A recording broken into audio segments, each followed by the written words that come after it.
Smo na dogodku Kariera po karieri Zavarovalnice Triglav in povpraševali bomo obiskovalce, kako se jim zdi dogodek in koliko vejo o finančni pismenosti.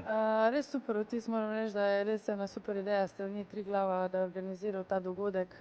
Mislim, da pride prav tako za nas, ki smo že mogoče proti koncu kariere, kot tudi seveda predvsem za mlade, ki so šele v začetku, tako da res super ideja, no in z veseljem sem se udeležila. Ponavadi smo malo celeni prihajati na take stvari, ampak moram res poudariti, da je bilo veliko dobrega danes predstavljeno, mogoče stvari, ki nam niso tako poznane, kaj nas v bistvu še čaka, ko enkrat zaključimo športno svojo pot, kako se spopasti v bistvu z novimi izzivi v življenju, v bistvu kako lahko že nekaj storimo danes, da nam potem bo malce lažje. Sam dogodek mi je zelo tak pozitiven pa smiseln za vse, ki se ga tako udeležijo. Res sem vesel, da se jih je našlo kar nekaj tistih posameznikov, ki jim bo po moje najbolj koristilo, se pravi, tukaj govorimo o tistih še malo mlajših tudi od mene, se pravi, ali srednja leta, srednješolska ali potem mogoče že fakulteta.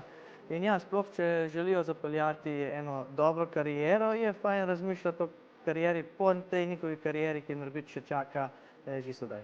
Se zdi, da so zelo lepo predstavili vse vidike športno, finančno, izkušnje, poškodbe. Dober vtis.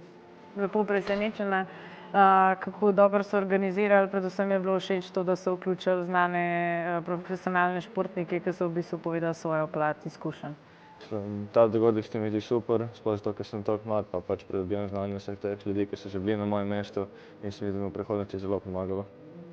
Gre za super dogodek, predvsem ozaveščanje mladih, da se dejansko enkrat športna kariera konča in da je treba takrat začeti na novo ali pa že skozi kariero si ustvarjati, kaj boš dejansko počel po karieri.